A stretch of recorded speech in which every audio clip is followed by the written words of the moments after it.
Bonjour, aujourd'hui on va traiter de la seconde partie des ondes de forme.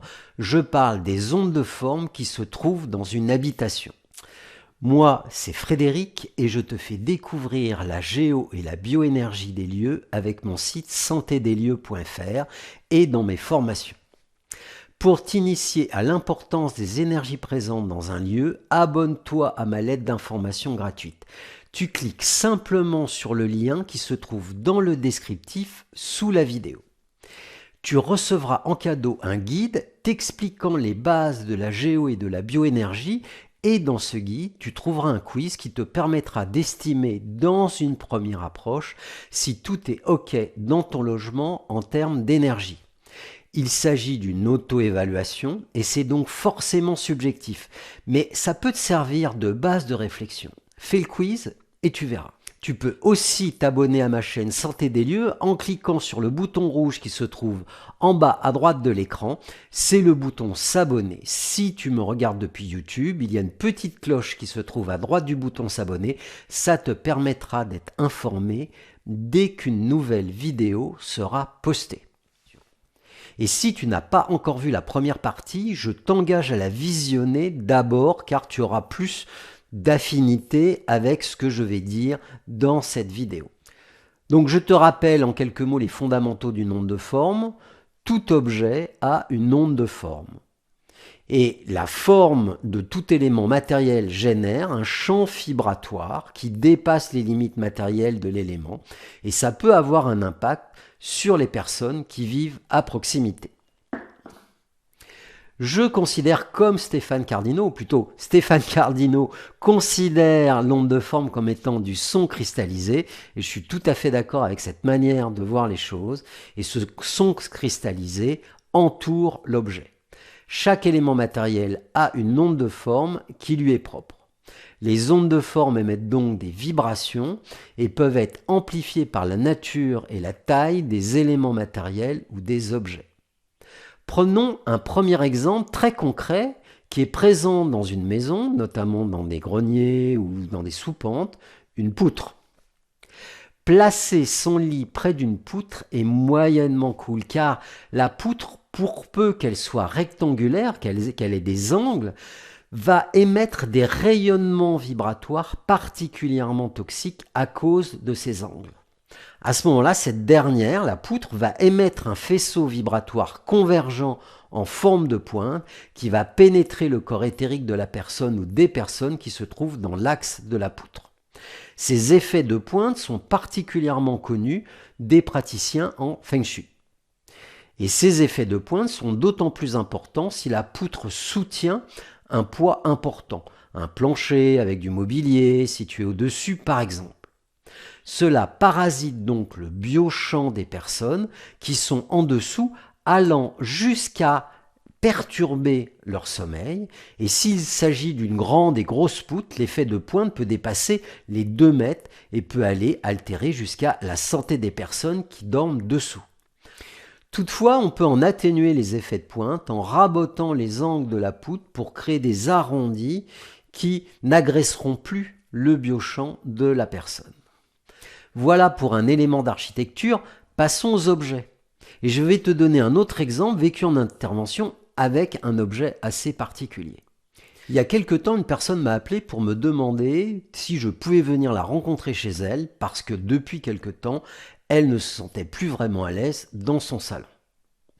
Arrivé chez elle, quel ne fut pas mon étonnement de constater qu'une armure japonaise noire, des anciens samouraïs avec son fameux casque et le sabre accroché à l'armure, trônait contre le mur de son salon. Rien qu'en me concentrant sur la forme de l'armure, son champ vibratoire émis par cette armure était vraiment agressif. Rappelle-toi, une onde de forme est du son cristallisé. Imagine ou ressens ce qu'une armure de samouraï peut émettre comme son cristallisé. Quand moi je me connecte à un tel objet de cette manière, je ressens un son dissonant très strident qui m'est vraiment insupportable. Et je considère ici que l'onde de forme. Je ne parle même pas des mémoires énergétiques présentes dans l'armure elle-même. Alors j'ai demandé à la personne depuis quand elle se sentait mal à l'aise chez elle et elle m'a répondu que ça faisait déjà depuis quelques mois. Et puis je lui ai demandé depuis quand était installée cette armure. Elle a réfléchi, puis elle m'a répondu qu'en fait, elle en avait fait un cadeau à son mari pour son anniversaire, et qu'en fait, l'armure trônait dans le salon depuis environ 8 mois. Donc on pourrait imaginer qu'on pourrait faire le rapprochement entre ces deux événements.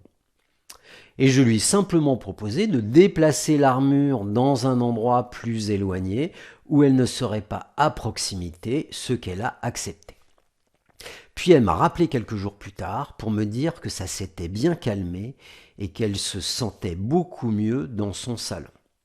Donc que cela soit un élément de construction tel une poutre ou un objet ou un élément de mobilier, ces derniers peuvent avoir un impact énergétique non négligeable sur l'énergie de l'habitation. Ainsi, la forme de l'élément ou l'objet doit être évaluée en termes énergétiques car il peut générer une énergie bien pesante dans un lieu de vie. Et il est super important de faire appel à son ressenti pour éviter les formes qui sont toxiques et promouvoir celles qui génèrent des vibrations positives. Et il existe des formes qui naturellement créent des ondes de forme super positives, par exemple la coquille Saint-Jacques. Alors, comment ressentir ces ondes de forme ? Dans la formation globale que j'organise en géo et bioénergie, donc qui est allée sur plusieurs années, enfin sur 3 ans, donc j'ai une année 2, et puis enfin vous pouvez aller voir le programme, j'organise durant cette première année des exercices pour faire travailler les stagiaires sur les ondes de forme des objets, des pierres et du mobilier. Et en moins d'une journée, les stagiaires ressentent parfaitement bien les ondes de forme des divers objets qui leur sont présentés. Pour la petite histoire, on travaille aussi avec des tiges métalliques. Cela permet aux stagiaires d'évaluer la capacité qu'ont leur corps énergétique, leur biochamp, à gérer ce fameux effet de pointe. Et on s'amuse même à travailler sur certains objets, tels les coquilles Saint-Jacques dont je viens de parler, afin que leurs ondes de forme modifient positivement le champ énergétique d'un lieu ou d'un objet. En tout cas, si ça t'intéresse, tu as le lien en dessous dans le descriptif sous la vidéo à propos de cette formation online, notamment sur les coquilles Saint-Jacques et sur la formation globale, donc en géo et en bioénergie. Donc avec de la pratique, toute personne est tout à fait capable de ressentir les champs vibratoires émis par les éléments d'architecture et les objets qui l'entourent. Voilà. On a posé dans cette vidéo l'importance de faire attention aux formes des éléments d'architecture, de décoration et aux objets. Je te rappelle que tout objet a émet une onde de forme et que la forme de l'objet va générer un champ vibratoire qui dépasse les limites matérielles de l'objet et qui peut avoir un impact sur les personnes qui vivent à proximité. Je considère, à la manière de Stéphane Cardino, que ces ondes de forme sont du son cristallisé. Vérifie bien si tu as des objets qui pourraient venir heurter l'harmonie de ton habitation, et puis si tu as cette intuition-là, bien tu les éloignes et puis tu regardes la différence. De toute façon, c'est important de pouvoir expérimenter. Rappelle-toi que le rôle énergétique et subtil d'une habitation, c'est de s'y sentir parfaitement bien au-delà de sa fonction fondamentale, à savoir d'être en sécurité, protégé et de pouvoir s'épanouir. Si tu as aimé cette vidéo, merci de laisser un j'aime et puis de la partager avec tes contacts ou tes relations. C'est sympa et je t'en remercie.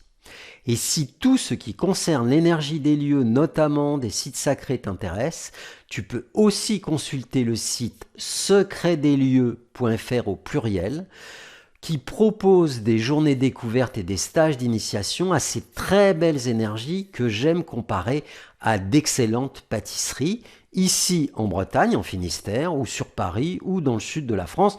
Regarde le site et consulte les différents programmes. Et sur ce, je te dis à bientôt.